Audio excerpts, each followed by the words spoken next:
আপনারা দেখছেন পজিটিভ বার্তা platform. Think positive, be positive. 28 তারিখ গঙ্গারাম হসপিটাল থেকে 5 জন যে বিশিষ্ট ডাক্তারবাবু আসছেন, তেনারা এখানে রুগী দেখার সঙ্গে সঙ্গে বেশ কিছু প্রকল্পের শুভ সূচনা করবেন। রাত 8টার সময় 28 তারিখ একটি ট্রেনিং প্রোগ্রামে শুভ সূচনা হবে। যে সমস্ত ছাত্রছাত্রীরা MBBS পাস করেছেন, পিজি পড়ার জন্য প্রিপারেশন নিচ্ছেন, তার একটি কোচিং সেন্টার।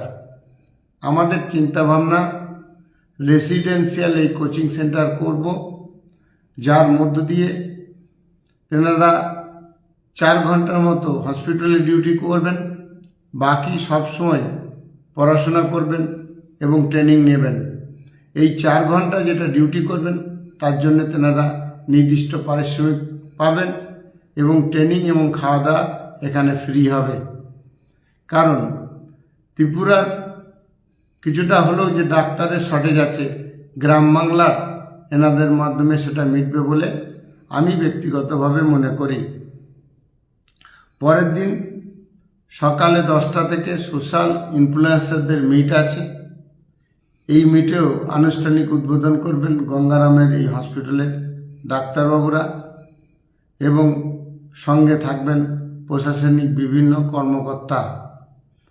আমি আশা রাখছি সোশ্যাল ইনফ্লুয়েন্সাররা গঠনমূলক আলোচনার মধ্য দিয়ে স্টেট তথা দেশকে কী করে প্রমোশন করা যাবে তেনারা ভাবনা চিন্তা করবেন এবং 4টার দিকে কিছু শিল্পপতি আসবেন, তেনাদের প্রমোশন করার ওনারা দায়িত্ব নিয়েছেন। এই প্রমোশনের মধ্য দিয়ে শিল্পপতি এবং শিল্পকে যেমন প্রমোশন করা যাবে, ওনারা ওনাদের আর্নের জায়গাটা সুনিশ্চিত করতে পারবেন। 4:30টার সময় আমাদের শান্তিনিকেতন ইহাট প্রাঙ্গণে আমরা শুভ সূচনা করছি। 300 জন স্টুডেন্ট যারা পড়াশোনা করেছেন, কর্মের জায়গায় আসতে চাইছেন, হেলথ কেয়ার সিস্টেমে যারা পড়াশোনা করেছেন, তাদের AI ট্রেনিংয়ের একটি শুভ সূচনা। 3 মাসের এই ট্রেনিং,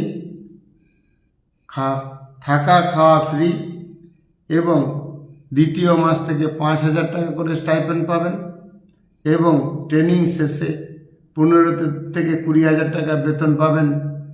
আমাদের বা যে কোনো সংস্থায় আমরা কর্মের ব্যবস্থা করে দেব। আমি ব্যক্তিগতভাবে মনে করি ত্রিপুরার ভেস্ট সরকারি জায়গা এবং ফরেস্ট বাদ দিয়ে যে বিস্তীর্ণ জায়গা পতিত রয়েছে, তার অধিকাংশটাই চা বাগান তৈরি হয়ে আছে। এই চা বাগানের মাধ্যমে ত্রিপুরা ডেভেলপমেন্ট সম্ভব বলে আমি ব্যক্তিগতভাবে মনে করি। যেহেতু চা বাগানগুলি জমিদার আমলে বা রাজাদের আমলে তৈরি হয়েছে, সেই আমলে চা শ্রমিক এবং মালিকদের যে বৈষম্য ছিল বা যতটা তফাৎ ছিল, মালিকদের কথা শ্রমিকদের কানে পৌঁছাতো না, শ্রমিকদের কথা মালিকের কানে পৌঁছাতো না। এটি ম্যানেজারদের মারফত এই কথা আদান প্রদান হতো।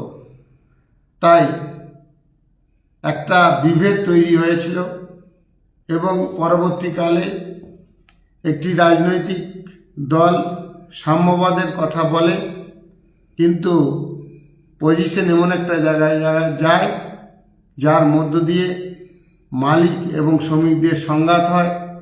বেশ কিছু মালিক মারা যায়, বেশ কিছু মালিক চা শিল্প থেকে নিজেদের গুটিয়ে নেয়। সাধারণত ম্যানেজাররা এই বাগানগুলি পরিচালনা করতে লাগে, ইনভেস্ট হয় না, একটি মৎস্যনয়ের মতো অবস্থার সৃষ্টি হয় এবং সেই থেকেই শ্রমিক মালিকের একটা শত্রুতা, যার মধ্য দিয়ে প্রোডাকশন হয় না বা হ্যাম্পার হয়েছে।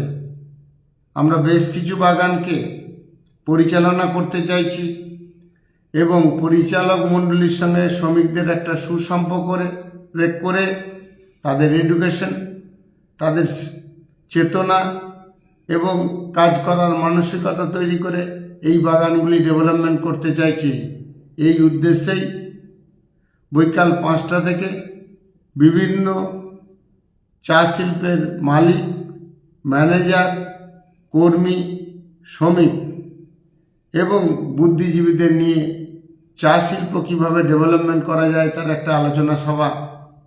এই আলোচনা সভার মাধ্যমে ত্রিপুরা রাজ্যে চা শিল্পের ডেভেলপমেন্টের অনেকটা অগ্রগতি ঘটবে বলে আমি ব্যক্তিগতভাবে মনে করি।